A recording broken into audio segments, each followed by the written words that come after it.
Welcome back to my YouTube channel EN learners. अभी आप सब अच्छे होंगे। तो फाइनली जो आपको पढ़ाया गया है पेपर बिल्कुल वैसा ही आया है। चलिए डिस्कस करेंगे। ये आपका पेपर है जो कि 14 में हुआ है।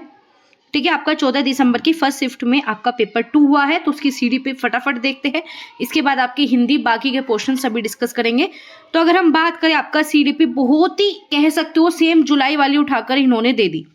ठीक है, जुलाई वाली उठाकर देने का मतलब है वही कॉन्सेप्ट जनवरी और आपका जुलाई वाली। जिन बच्चों ने सीडीपी की मैराथन देखी थी, क्योंकि मैंने उसमें कंप्लीट PYQ कराए हैं, अगर उसने वो देखी है तो आराम से क्वेश्चन आपके हो रहे हैं। बहुत ही इजी क्वेश्चन थे। तो चलिए समझते हैं आपके क्वेश्चन को। 12 साल की आपका अमाना हर बार डर जाती है जब शिक्षिका उसे ब्लैक बोर्ड पर गणित की समस्या पर जवाब देने पर हल करने के लिए कहती है, क्योंकि उसे डर है कि शिक्षिका उसे डांटेगी और शर्मिंदा करेगी। ठीक है, जब छात्र असुरक्षित तथा चिंतित महसूस करते हैं तो उसके लिए शिक्षा का प्रतिकूल प्रभाव पड़ता है। अब देखो यहाँ पर क्या है, प्रतिकूल प्रभाव है। अनसेफ महसूस करते हैं तो क्या पड़ता है, प्रतिकूल या अनुकूल? बताइए क्या होगा इसका आंसर। तो हमें पता है इन्होंने फर्स्ट सही दिया, लेकिन रीजन क्या दिया, जब बच्चे असुरक्षित महसूस करते हैं, चिंतित रहते हैं तो शिक्षा पर प्रतिकूल प्रभाव पड़ता है, मतलब उल्टा प्रभाव पड़ता है, बच्चा अच्छे से सीख नहीं पाता। तो ये दोनों ही चीज सही थी। हमारा असर्शन भी ठीक है और आपका कारण भी सही दिया। असर्शन से कारण को इन्होंने जोड़ा है कि अगर बच्चे असुरक्षित रहेंगे, चिंता महसूस करेंगे, उन्हें डर है कि टीचर उन्हें पीटेगी, तो वो शिक्षा के प्रतिकूल मतलब उल्टा प्रभाव करेगी, वो पढ़ने की बजाय और ज्यादा डर जाएंगे।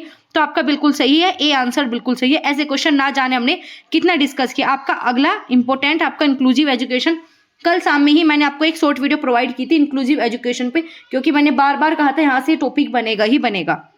तो चलिए, अगर हम बात करें समावेशी कक्षा क्या होता है, सभी बच्चों को एक साथ लेके चलना, लेकिन सबकी नीड, क्षमता और इंटरेस्ट के अकॉर्डिंग काम करना होता है। तो अगर हम बात करें कमियों का, आपका नामीकरण लेबल लगा देना। मैंने सीधा बताया था, जो की पॉइंट आपको दे रखे ना, एक क्वेश्चन बाहर नहीं जाने वाला उससे। अलग अलग शैक्षिक क्षमताओं के आधार पर बच्चों को अलग कर देना, सेग्रीग्रेट कर देना, ये भी बताया था हमेशा गलत होगा, कभी अलग नहीं करना, की पॉइंट के साथ खेलना है। प्रतिस्पर्धा की भावना को बढ़ावा देना, बस कट कर दो। आपका क्या कर रहे हो आप, कॉम्पिटिशन की एग्जाम को या कॉम्पिटिटिव आपस में प्रतिस्पर्धा भेदभाव उत्पन्न कर रहे हो, तो ये भी गलत हो जाएगा। सबसे बेस्ट की पॉइंट मैंने दिया था, विभिन्न आवश्यकता के अनुरूप पाठ्यचर्या तथा शैक्षिक रणनीतियों को संशोधित करना। तो जो बच्चे डर रहे थे मैम पेपर ऐसा आएगा वो आएगा, जो पढ़ाया वही आपका पेपर में आया है। नहीं यकीन हो रहा है, जाकर क्लासेस चेक कर लेना और इस पेपर को मैच कर लेना, सारी चीजें सेम है। अब दोबारा से आपका वर्ग समावेशन, आप कहोगे मैम वर्ग समावेशन क्या है, वही आपका इंक्लूसिव एजुकेशन की बात की है और कुछ नहीं है। यहाँ पर बात करें आपका लोकेश की एक संकल्पना है, दिल्ली को दूसरी संकल्पना भारत को उपसमूह के रूप में वर्गीकृत करने में परेशानी होती है। मतलब बच्चों को समझ में नहीं आता दिल्ली क्या है, आपका भारत क्या है, इन दोनों को चीजें जो है वर्गीकृत करने में बच्चों को परेशानी होती है। ठीक है जी, आगे है, वह समझता है यह समझाना कि भावनाएं स्मृति और सीखने को कैसे प्रभावित करती है, स्वयं नियमित सीखने को संसाधित करता है। देखो दोनों चीजें सही दी है, क्या है, दोनों ही चीजें सही दी है। आपके लोकेश को परेशानी हो रही है, क्यों हो रही है, ये इन्होंने कारण सही नहीं दिया। ठीक है, कारण इन्होंने सही नहीं दिया, लेकिन बच्चा खुद से संकल्पना, तो अगर संकल्पना आ गया तो मतलब खुद से कॉन्सेप्ट डेवलप करा, इस वजह से आपका जुड़ जाएगा। तो आपको ये दोनों ही इन्होंने सही दिए, दोनों ही सही दिए है। क्यों, क्योंकि आपका स्वयं विनियमित आ गया, मतलब खुद से रेगुलेट कर पा रहा है, तो ये सही है। इन दोनों में बच्चों को परेशानी है तो ये समझना है कि उसके सीखने या उसे कैसे प्रभावित करते हैं। इन दोनों को जोड़ोगे तो ये भी कहीं ना कहीं दोनों सही दिए हुए हैं।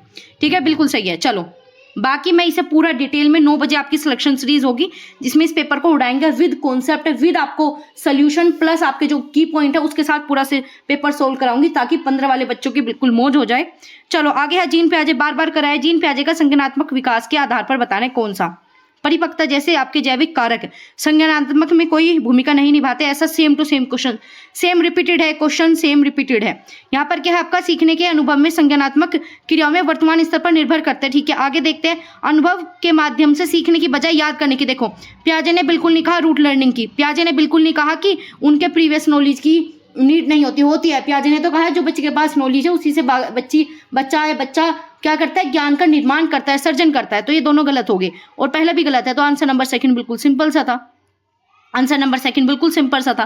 तो बस आपका यहाँ पर सेकंड आंसर बिल्कुल सही होता है, क्योंकि इन्होंने बात की आपके संज्ञानात्मक क्रियाओं की, प्लस वर्तमान स्तर पे इफेक्ट पड़ता है ना, जो आप जिस प्रकार से सोचते हो, जो भी आपका कॉग्निटिव आपके फंक्शन है उसका इफेक्ट आपके वर्तमान जीवन पर पड़ता है। तो यही की पॉइंट मैंने कराया था और यही आपका एनसीएफ कहता है। दोबारा से आपका असर्शन रीजन जिससे डरते थे बहुत ही सिंपल तरीके से दिया। एक समावेशी कक्षा है, सभी पाठ्यचर्या अनुकूलन के शैक्षिक मानकों को विशेष बच्चों के लिए निम्न स्तर पर करने के लिए निर्देशित दिया जाना चाहिए। इन्होंने क्या कहा है, ध्यान से समझना, इस क्वेश्चन को। समावेशी कक्षा है, ठीक है, सभी पाठ्यचर्या अनुकूल के शैक्षिक मानकों को विशेष बच्चों के लिए निम्न स्तर पर करने के लिए निर्देशित कर देना चाहिए। मतलब ये कर दो कि जो आपके विशेष बच्चे ना उनके लिए निम्न स्तर नहीं जी, बिल्कुल अभिकथन बिल्कुल गलत है। और आपको बताया था अगर अभिकथन गलत है ना तो दूसरा खुद ब खुद गलत हो जाएगा, क्योंकि ऑप्शन है ही नहीं ऐसा कि ए गलत है आर सही है ही नहीं, तो दूसरा पढ़ना ही नहीं था, ये पढ़ना ही नहीं था। बाकी पढ़े तो ये भी गलत है। विशेष बच्चों को मुख्य धारा में कक्षा में सीखने में कोई संभावना नहीं होती, बिल्कुल गलत है।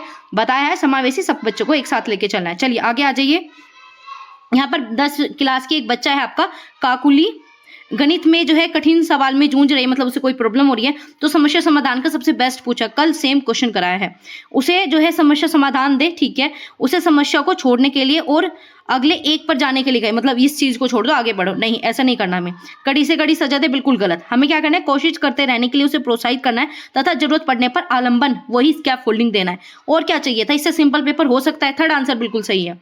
आगे आपका लेवाइगोस्की के सिद्धांत के अनुसार क्या होगा, शिक्षक को, लेवाइगोस्की वही सामाजिक संस्कृति वाली बात करता है। तो तटस्थ तुरंत की पॉइंट देखो कट कर दो, प्रतिस्पर्धा तुरंत की पॉइंट देखो कट कर दो। अब आपके पास दो चीजें बची है, अपने विद्यार्थियों के साथ पारस्परिक आपका अध्यापन करने का पालन करना, ठीक है। दूसरा है क्या, सांस्कृतिक रूप से उपकरणों को हतोत्साहित कर देना। हतोत्साहित अगेन नेगेटिव पॉइंट मिल गया, नेगेटिव की पॉइंट, तो तीनों गलत हो गया। आंसर नंबर 4 बिल्कुल सही है। पारस्परिक क्रिया आपका यहाँ पर बच्चा सहयोग के साथ सीखता है, आपका सहयोगी आकलन, ये सब आपका मैंने कराया है। तो जो की पॉइंट वाली वीडियो है, जिन्हें लगता है कि अभी भी मेरा तैयारी नहीं है, सिर्फ की पॉइंट देख के चले जाओ, मेरे आपका बिल्कुल क्लियर हो जाएगा पेपर। चलो, लॉरेंस कोलबर्ग कल ही कराया, बताओ इन्होंने किसकी बात की है, कौन सा कथन सही है, दुविधाओं की स्थिति प्रस्तुत किया, ठीक है।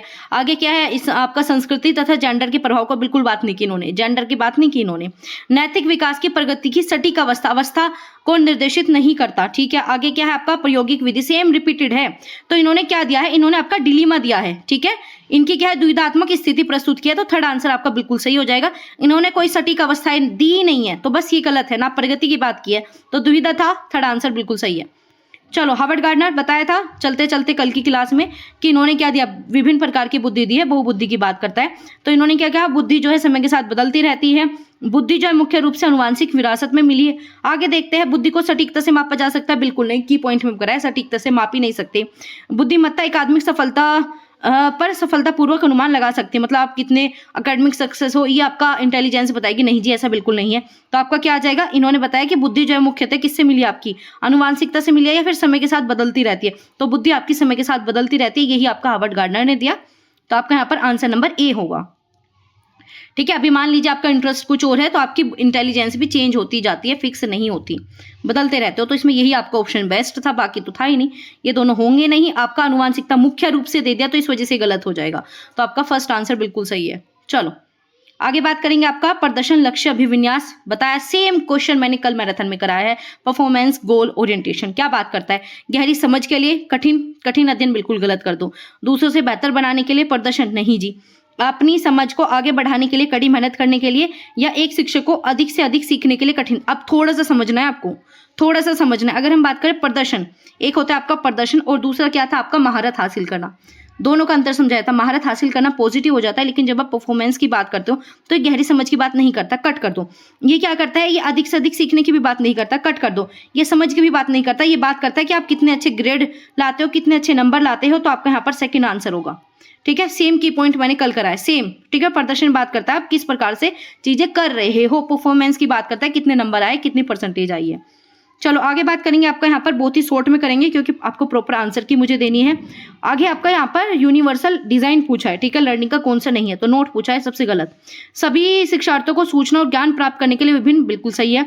आगे क्या है, बस आपको ये मिल गया, नामकीकृत करना तथा वर्गीकरण, बस आगे देखना भी नहीं था, यही आपको की पॉइंट में बताया था, नेगेटिव। तो फोर्थ आंसर बिल्कुल सही हो जाएगा, क्योंकि हमें बिल्कुल भी बच्चों को लेबल नहीं लगाना, बच्चों को कैटेगराइज नहीं करना, कैटेगरी में डिवाइड नहीं करना। तो फोर्थ आंसर बिल्कुल सही है। कुछ है प्रॉब्लम, कुछ भी नहीं, इतना ईजी क्वेश्चन। आगे आ जाओ, उन बच्चों में जिन्हें दृष्टि बाधिता है उन्हें शामिल करते समय शिक्षकों को डैश का प्रयोग करना चाहिए, किसका करना चाहिए, बार बार बताया, ब्रेल लिपि का करोगे तो ये दोनों तो कट कर दो, ठीक है। आगे क्या है, करना चाहिए क्यों करना चाहिए, जो स्पर्श प्रणाली और श्रवण। अब बच्चे को दिखता नहीं है, बच्चा सुन भी सकता है लेकिन स्पर्श, ब्रेल लिपि कौन सी प्रणाली, स्पर्श है, सुनने वाली नहीं है। तो ब्रेल लिपि से आपसे सीधा क्वेश्चन पूछा था, तो आपका फर्स्ट आंसर होगा। ब्रेल लिपि जो है स्पर्श करके देखा जाता है, इसमें 6 डॉट मैंने आपको बताए थे किस प्रकार से कैसे, बहुत अच्छे से कराया हुआ है आपके मैराथन में। चलो आगे बात करेंगे, विकास के डैश के तहत भावनाओं आपका आत्मधारणा परिवार संबंध पारस्परिक संबंधों को परिवर्तन करने का बताइए कौन सा होगा। आपको सेम क्वेश्चन रिपीटेड। फिजिकल नहीं होगा, संज्ञान तो बात ही नहीं करता आपके भावनाओं की, भाषाई भी नहीं होगा, तो मनोसामाजिक बिल्कुल सही है क्योंकि यहाँ पर दोस्त परिवार सब कुछ आ गया, आपकी भावनाएं आ गई, आपकी आत्मधारणा आ गई, तो मनो आ गया, मन की बात भी आ गई, भावनाएं मन की, और परिवार दोस्त आपके सामाजिक, दोनों चीज बिल्कुल सही है। फोर्थ आंसर बिल्कुल ठीक है आपका। चलो आगे चलेंगे। निम्नलिखित में से किस विधि में शिक्षक और विद्यार्थी अपनी भूमिका का विनिमय करते हैं, मतलब आपस में चेंज करते हैं, एक्सचेंज करने की बात करते हैं। तो अनुकूलित तो बस बताया था कि जानवर वाला काम बच्चों में कराना है तो अनुकूलित दे दो, कंडीशनिंग करा सकते हो, लेकिन हमें नहीं कराना होता। वर्णात्मक कहीं भी पॉजिटिव नहीं होता। ग्रहणशील होगा, बच्चा खुद भरता है, नहीं, हमें क्या करना है, पारस्परिक अध्ययन। सेम रिपीटेड क्वेश्चन जुलाई का, पारस्परिक अध्ययन, एक दूसरे से हम सीखते हैं, विनिमय करते हैं। टीचर बच्चों को सिखाता है और बच्चे टीचर से भी सीखते हैं, तो दोनों ही आपके अपोजिट होते हैं, दोनों आपस में जुड़े हुए होते हैं। चलो ये आपको दिखाई नहीं दे रहा, मैं पढ़ के बताती हूँ। व्यवहार, रुचियां और दृष्टिकोण। व्यवहार, रुचियां, दृष्टिकोण, कौशल, व्यक्तित्व लक्षणों जिसमें एक सांस्कृतिक विशिष्ट जेंडर के रूप में उपयुक्त मानी जाती है, उन्हें डैश कहा जाता है। इन्होंने क्या कहा, जो विशिष्ट जेंडर के रूप में मानी जाती है उन्हें क्या कहा जाता है, और यह किसके द्वारा निर्धारित की जाती है। अनुवांशिकता सांस्कृतिक के रूप में देखो, सबसे पहले आपकी भूमिका है। भूमिका क्या बताते हैं कि आपका रोल क्या है समाज में, लेकिन उन्होंने क्या बताया, आपका व्यवहार, रुचियां, दृष्टि, कौशल, ठीक है जी। आगे क्या है, संस्कृति में विशिष्ट जेंडर की लिए उपयुक्त मानी जाती है। तो ये पहचान की बात कर रहे हैं या फिर आपका रोल्स की, तो ये आपके रोल की बात करें, और ये अनुवांशिकता होती नहीं है। जेंडर की पहचान कभी भी हेरिडिटी डिसाइड नहीं करती कि आप क्या करोगे, नहीं। तो ये तो आपका आंसर कट गया सेकंड, और आपका फोर्थ आंसर कट गया। तो भूमिका ये बता रहे हैं कि कैसा आप काम कर रहे हो, तो भूमिका आपका यहाँ पर आंसर नंबर फर्स्ट बिल्कुल हो जाएगा। और क्या होती है, आपके सांस्कृतिक रूप से परिभाषित करते हैं। चलो आगे बात करेंगे। आपका यहाँ पर है भाषा और सोच प्रक्रिया के बीच में संबंध को प्रस्ताव देते हुए लेव वाइगोस्की का पूछा है, ठीक है। अंतर बताया था लेव वाइगोस्की का भाषा से रिलेटेड। तो भाषा जो है सांस्कृतिक उपकरण है, बिल्कुल सही है, संज्ञान को कई तरीके से सुगम बनाती है, इस पे थोड़ा ध्यान देना। आगे क्या है आपका यहाँ पर, भाषा जो है आत्म केंद्रित का एक रूप है जिसका प्रयोग केवल आगे ये आंसर नहीं होगा, बाधा डालते हैं बिल्कुल नहीं है, तो आंसर नंबर 1 बिल्कुल सही हो जाएगा। ये नोट वाला नहीं होना था, बाधा बिल्कुल नहीं होना, और आपका यहाँ पर केवल आगे गलत हो गया। तो क्या है, सांस्कृतिक उपकरण है, बिल्कुल सही है। क्या है, कल्चर टूर है जो कि क्या करता है, सीखने के अलग अलग तरीके को बनाता है। तो सबसे बेस्ट आंसर आपका यहाँ पर फर्स्ट था, और यही आपका सही है। सारे क्वेश्चन की पॉइंट से कोई भी बाहर नहीं जा रहा आपका। निम्नलिखित में से कौन सा ऐसे पर्सन का उदाहरण है जिसमें आपका विवेचनात्मक सोच को बढ़ावा देता है, मतलब एनालिटिकल थिंकिंग, वही आपका क्या, अपसारी चिंतन। तो अपसारी चिंतन बताइए कौन सा होगा। Same repeated question. नेता कौन है, अपने एक अक्षर में बता दिया कौन से नेता है। किस वर्ष समाप्त हुआ, आपने एक डिजिट बता दी, ठीक है। कौन से देश प्रत्यक्ष रूप से शामिल थे, बच्चे ने बता दिया कौन से। लेकिन अगर आपसे पूछा जाए कौन से कारक थे, कौन से, कैसे हुई है युद्ध, तो यहाँ पर क्या है, सबसे बेस्ट ही आ जाएगा। इसमें बच्चा सोचेगा, इसमें बच्चा चिंतन करेगा कि द्वितीय विश्व युद्ध को फैलने में किन कारकों का, किन का इफेक्ट रहा है। तो यहाँ पर आंसर नंबर 3 बिल्कुल सही है, एक भी क्वेश्चन बाहर नहीं है आपका, ठीक है। आगे है व्यवहार और रुचियां, ये तो सेम आपका रिपीटेड हो गया। तो वाह, आपका एक क्वेश्चन रिपीट किया है इन्होंने। अच्छा ये मैं आपको, चलो ये रिपीट नहीं है, ये अभी हमने आपका कंप्लीट किया, ठीक है। ये जो आपको दिखाई नहीं दे रहा था ना, ये वही है, ठीक है। तो आपका यहाँ पर थर्ड आंसर हो जाएगा इसका आंसर क्या हो जाएगा, इसका आंसर नंबर 1 हो जाएगा। चलो आगे आपका अभिकथन और आपका रीजन पढ़ो। लड़कों की तुलना लड़कियों में सामाजिक सांस्कृतिक कारकों को से अधिक प्रभावित होने की जन्मजात प्रवृत्ति मिली है, ठीक है। लड़कियां जो आनुवंशिक रूप से लड़कों की तुलना में अधिक संवेदनशील तथा भावात्मक रूप से कमजोर होती है, जिसके कारण सामाजिक अपेक्षाओं के अनुरूप संभावना अधिक हो जाती है। तो बताइए कैसा क्वेश्चन इन्होंने दिया है, बताइए क्या ऐसा है, क्या ऐसा है कि जन्मजात प्रवृत्तियां दोनों में उसके अंतर जो, नहीं, ऐसा कुछ नहीं है। ऐसे नहीं कि लड़की के अंदर सामाजिक और सांस्कृतिक कारक अधिक प्रभावित होंगे, तो दोनों ही मुझे सही नहीं लग रहे। लेकिन आपका एक जगह बात की जाती है आपके सीडीपी में कि आपका कुछ परसेंट जो है लड़के मिच्योर जल्दी हो जाते हैं, मिच्योरिटी की बात की है, लेकिन ये नहीं कहा कि ज्यादा प्रभावित करेंगे, उनके अंदर जन्मजात प्रवृत्ति होगी। तो दोनों ही गलत है। तो क्या है, दोनों ही आपके गलत है, और आपको पता है एक गलत हो गया तो और आपका गलत ही होगा, ठीक है। बाकी हम 9 बजे से बहुत अच्छे से डिस्कस करेंगे क्यों गलत है। चलो, एक शिक्षिका छात्रों को अपने पूर्व ज्ञान को नई संकल्पना से जोड़ने का अवसर देती है, मतलब टीचर क्या करती है, मीनिंग मेकिंग लर्निंग करनी है, सार्थक सीखने का, विवेचनात्मक, मतलब बहुत ही पॉजिटिव देना है, ठीक है। सबसे पॉजिटिव बताना है, क्या याद करना नहीं होता जी, पॉजिटिव। अंत वाले प्रश्नों को उत्तर देना, ठीक है। आगे क्या, अपने बस मिल गया आपको, बताइए कौन सा होगा। देखो याद करना बिल्कुल, व्याख्यान देना बहुत ही गलत चीज है, प्रभावी नहीं होता।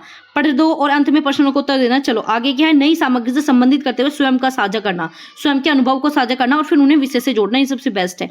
नई सामग्री के रूप में संबंधित कार्य को पूरा करने के तरीके के बारे में चरण मतलब चरण दर चरण, मतलब क्या कर रहे हो आप, स्टेप बाय स्टेप बच्चों को गाइड कर रहे हो, ठीक है, और मार्गदर्शिका प्रदान करना। तो दोनों ही देखो, इसमें दो चीज आपकी बेस्ट दी है, ये दोनों में से कोई भी आंसर हो सकता है। कौन सा होगा, चलिए बात करते हैं। तो यहाँ पर दिया आपका विवेचनात्मक सोच, किसकी बात की है, आपका विवेचनात्मक सोच की बात की है, तो ये दोनों तो आंसर नहीं होगा। तो इसमें अगर देखा जाए जो सबसे बेस्ट है वो यही है, अपने अनुभव से आप जोड़ने को कह रहे हो, और फिर आप यहाँ पर दोनों ही आपका, इनमें से कोई सा भी सीटेट मान सकता है। तो जिन भी बच्चों ने दोनों लगाया तो ये दोनों ही लगभग आपके सही है, लेकिन देखा जाए इसमें थर्ड आंसर ज्यादा सही है, ठीक है, गलत ये भी नहीं है, तो थर्ड आंसर ज्यादा सही है इसमें। इसे मैं आपको बाद में डिस्कस करा दूंगी, लेकिन इसका थर्ड आंसर है, क्योंकि गलत आपका फोर्थ भी नहीं है, लेकिन चरण आपका स्टेप बाय स्टेप दे देना, तो लेकिन मार्गदर्शिका दे दिया तो आप इसके फोल्डिंग दे रहे हो, तो ये सही भी हो सकता है।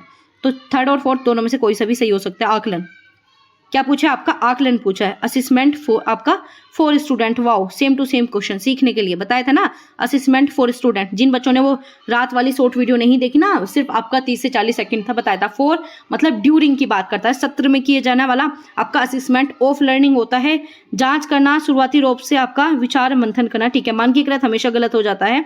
एक परियोजना को शुरुआत में दिए गए छात्रों को जो है रूब्रिक या इन सबके निश्चित ग्रेड, बिल्कुल गलत है। तो आंसर नंबर आपका यहाँ पर क्या हो जाएगा, आंसर नंबर 2 बिल्कुल सही है।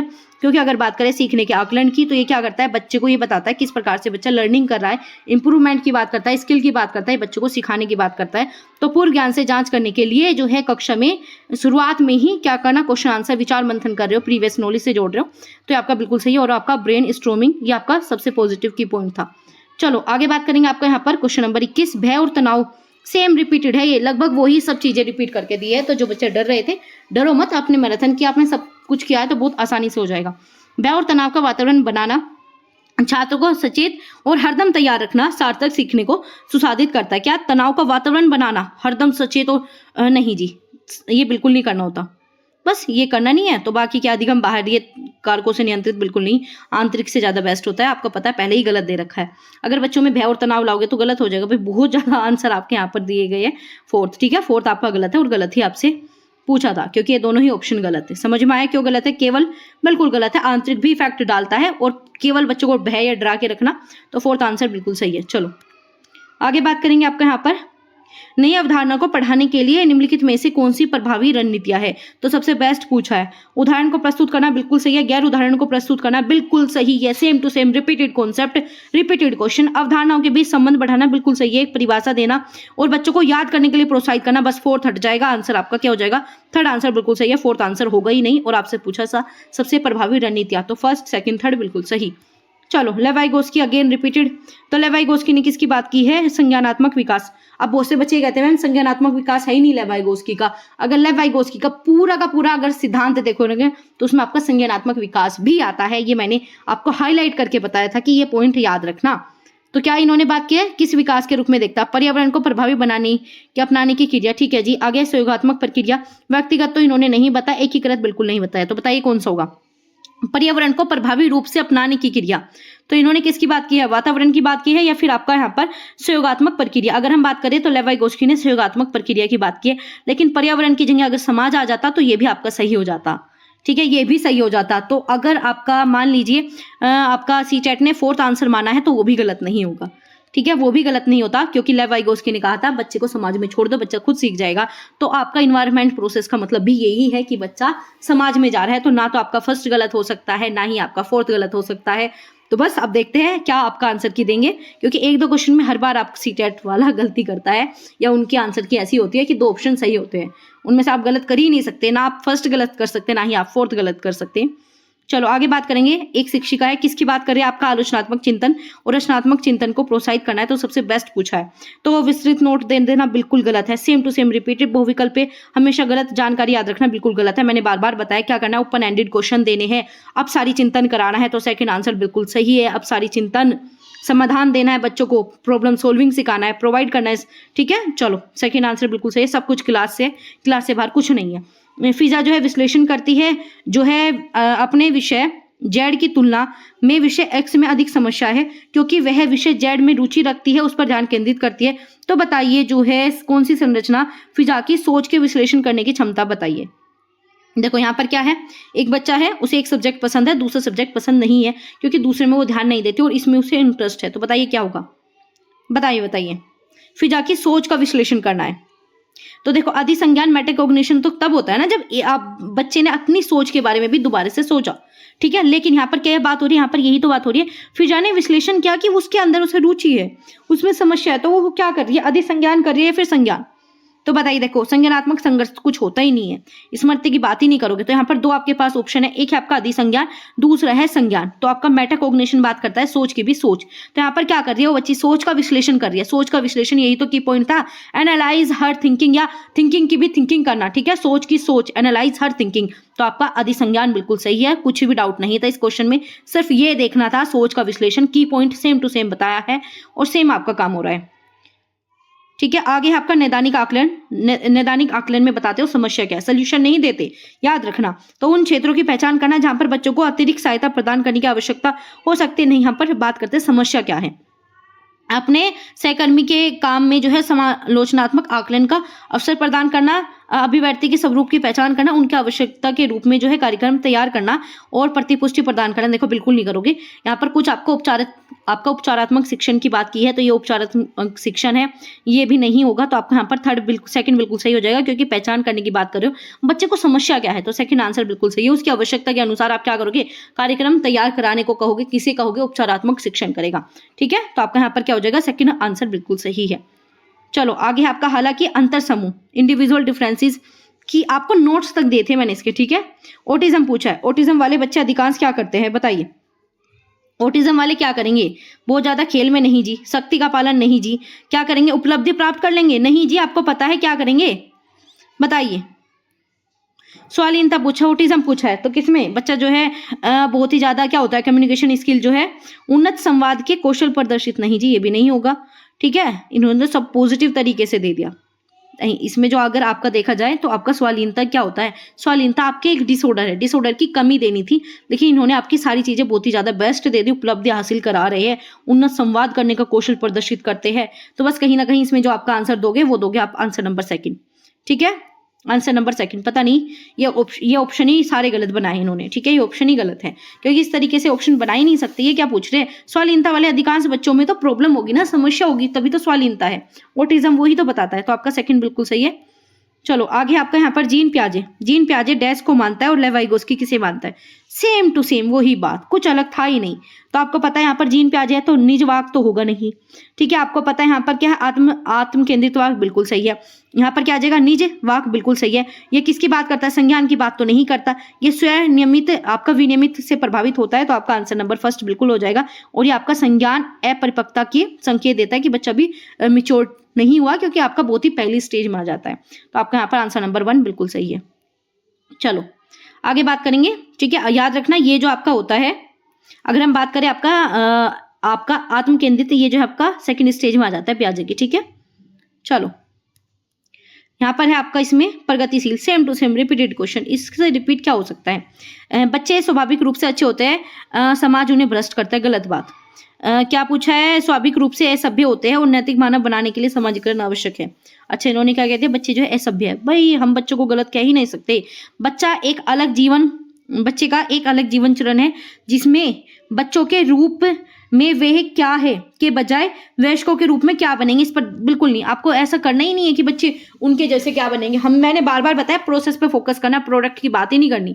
बच्चा क्या बनेगा आपको ध्यान नहीं देना, बस आपको बच्चे के प्रोसेस पे ध्यान देना है।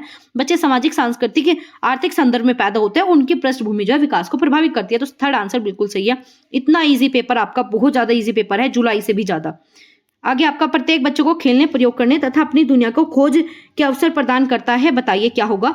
इसे क्या करता है, बचपन जो है एक आपका सार्वभौमिक निर्माण है, बताइए। प्रत्येक बच्चा क्या करता है, खेलता है, प्रयोग करता है, दुनिया में खोज करता है, क्योंकि बचपन एक सार्वभौमिक निर्माण है, बिल्कुल सही है भाई।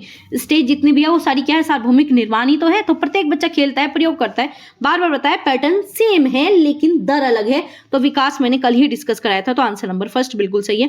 तो ये 30 क्वेश्चन थे आपके CDP के, जो आपके अभी हमने डिस्कस किए हैं, ठीक है, ये 30 के 30 आपको आंसर की मैंने बहुत ही सटीक आंसर की प्रोवाइड की है। 2 क्वेश्चन आपके ऐसे निकले हैं जिसमें कोई भी आपका ऑप्शन हो सकता है, जो कि मैंने आपको बता दिया। और 9 बजे जो है आपको इसका डिटेल सोल्यूशन करने वाले हैं। जिन बच्चों का 15 को एग्जाम है उनकी मौज आने वाली है, और जिन बच्चों ने पहले मेरी क्लासेस देख रखी है, मैराथन देख रखा है, कोई क्वेश्चन बाहर नहीं गया। आप मुझे कमेंट करके बता सकते हो मैम ये क्वेश्चन बाहर गया है, मैं आपको क्लास से दिखा दूंगी, ये क्वेश्चन मैंने कराया हुआ है। ठीक है, इससे ज्यादा मैं आपको क्या बताऊं। तो सारे क्वेश्चन, सारा टॉपिक, सब कुछ वही है जो मैंने आपको पढ़ाया है। तो आप में से कोई नया हो तो सब्सक्राइब कर लो सिलेक्शन के लिए। तो चलिए मिलते हैं आपसे अगले पेपर के साथ, आपके हिंदी की पेपर के आंसर की डिस्कस करते हैं।